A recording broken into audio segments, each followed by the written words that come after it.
my name's Link from Gardening Express, and today we're going to be doing some DIY planters.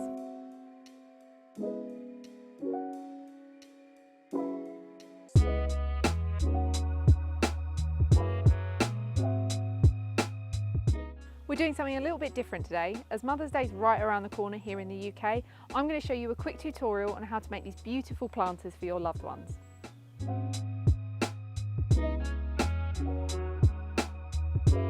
First step is to choose your pot. You can choose any pot you like. We've got a selection here, including terracotta and ceramic. They're great for the outdoors, but today we're going to be using our beautiful honey pot planters. It's really important when you're doing an outdoor planter to make sure that your pot has holes at the bottom. This is to make sure that the soil drains properly and that your plants don't become waterlogged.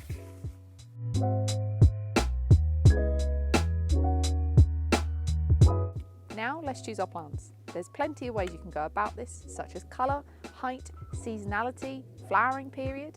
But today, for this planter, we're going to be using something that's a decent height, and then we're going to be putting bedding plants around the edges to give it a nice pop of colour.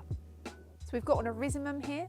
This is a lovely evergreen perennial, and it's got a very long flowering period, which means it will flower from winter to summer, which is really nice. And it's also a little bit fragrant as well, which is great for smaller planters. I'm sure you guys know what these ones are, but they're dwarf daffodils in bud and bloom. We've got several different sort of stages of the plant for us today. So we've got some in full flower and some still in bud, which means that we'll have flowers for quite a long while in the planters. For our bedding plants, we've got these lovely double primroses. These are fantastic because they come in a very large range of colours, which means you can pair them really well with your centrepiece plant. Next up, we've got our hellebores. This is a gorgeous red one. It's also an evergreen plant as well, so it's got year-round interest, and the flowering starts from winter into late spring. For our big planter, I'm going to be using this camellia plant. This is because camellias grow quite large, and I want to give it as much space as possible to establish and really grow. As you can see, it's quite tall as well, which adds a lovely bit of interest, as we said earlier, about height.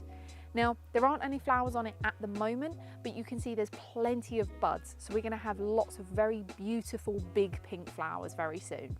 We've also got an azalea japonica. This comes with beautiful pink trumpet-like blooms. It's also an evergreen plant again, so you've got that year-round interest. Now, while it may not be flowering right now, it does flower in early spring, so you should be expecting to see your flowers quite soon.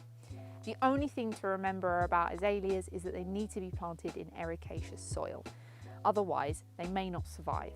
It's really important as well to make sure that the plants that you plan on putting in your planter are also suitable for ericaceous soil. In this case, we'll be using the primroses. This is a really interesting centrepiece plant. This is a cordyline. This would be great for anyone that's got a Mediterranean style garden, and it's something a little bit exotic. Another really good option to go for if you're looking for height and colour is this wonderful prunus Fuji cherry tree. If you're really looking for height, this weeping pussy willow is absolutely fantastic. I mean, look, it's almost as tall as I am, and it's also got these lovely fluffy buds, which I'm really fond of.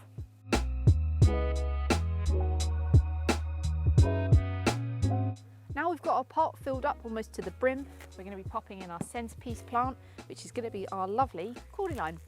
So we're just going to make a little divot in the soil here for our plant to nestle in all nicely. And then we're going to take this out of the pot and plant it. So I've made another little hole here at the front of the pot for our bedding plants. Now with your bedding plants, it's good to give your roots a good old rub just to loosen them up before you pop them in.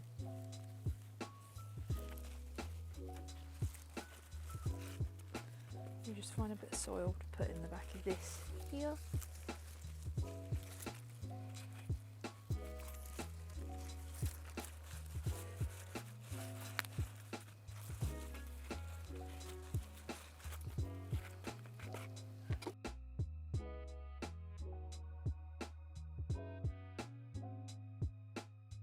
And now to finish it all off, we're just going to pop some lovely decorative bark on the top of this, a little sprinkle, just to finish off the planter.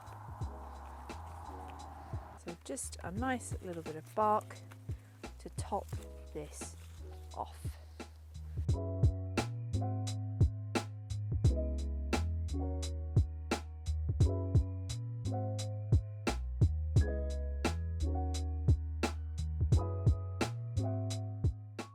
And that's all there is to it. You can create these planters in a range of different sizes to suit any garden type, and you can also decorate them with some ribbon and tissue paper as a lovely gift.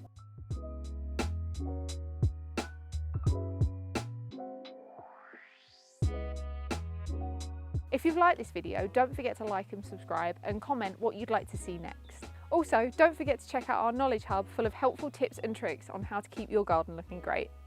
Until next time!